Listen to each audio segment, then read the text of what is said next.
ارے مومنو تم کہاں سو گئے ہو، خدا کا یہ قرآن لٹا جا رہا ہے۔ السلام علیکم ورحمۃ اللہ وبرکاتہ۔ آج کا ہمارا عنوان ہے مسواک کا اہتمام اور اس کے فائدے۔ ایک حدیث پاک میں ہے کہ نبی کریم صلی اللہ علیہ وسلم نے فرمایا کہ اگر مجھے امت پر بوجھ کا ڈر نہ ہوتا تو مسواک کرنا فرض قرار دے دیتا۔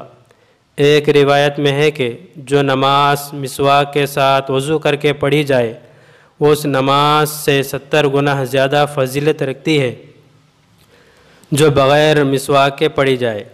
ایک حدیث پاک میں ہے کہ مسواک کے اہتمام میں 70 فائدے ہیں۔ ایک فائدہ یہ ہے کہ مرتے وقت کلمہ نصیب ہوتا ہے۔ ایک حدیث پاک میں ہے کہ مسواک کا اہتمام کرو، اس میں 10 فائدے ہیں۔ نمبر 1 منہ کو صاف کرتی ہے۔ نمبر 2 اللہ تعالیٰ کی رضا کا سبب ہے۔ نمبر 3 شیطان کو غصہ دلاتی ہے۔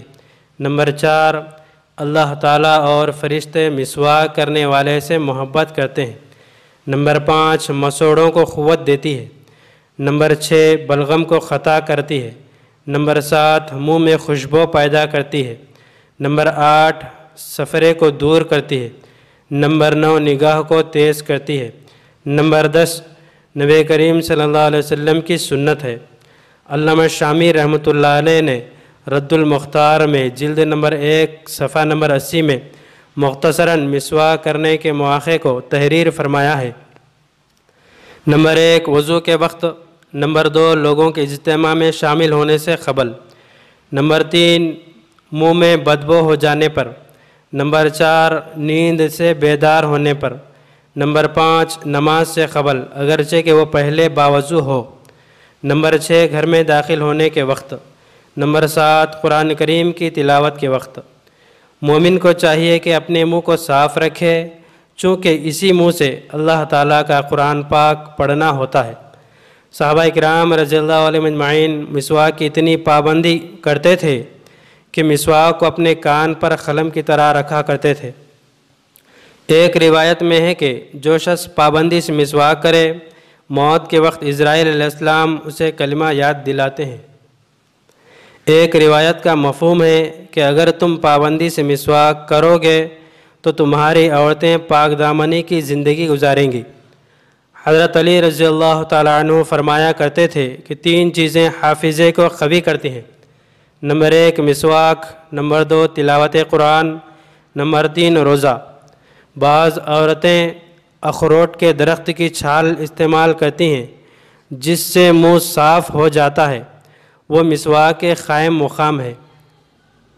پیلو کے درخت کی مسواک بھی بہت اچھی ہوتی ہے۔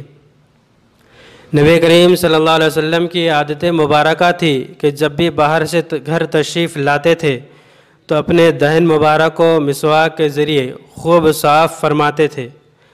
آج کل کی سائنسی تحقیق سے یہ بات معلوم ہوئی ہے کہ رات کو سوتے وقت اپنے دانتوں کو ضرور صاف کرنا چاہیے۔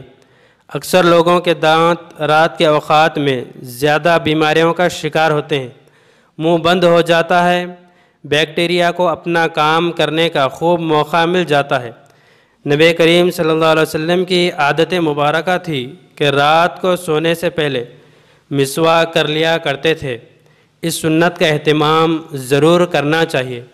اللہ تعالیٰ مجھے اور آپ کو عمل کرنے کی توفیق عطا فرمائے۔ اس طرح کے اور ویڈیوز کے لیے ہمارے چینل کو سبسکرائب کریں اور بازو میں لگے بیل آئیکن کو دبائیں اور زیادہ سے زیادہ شیئر کریں۔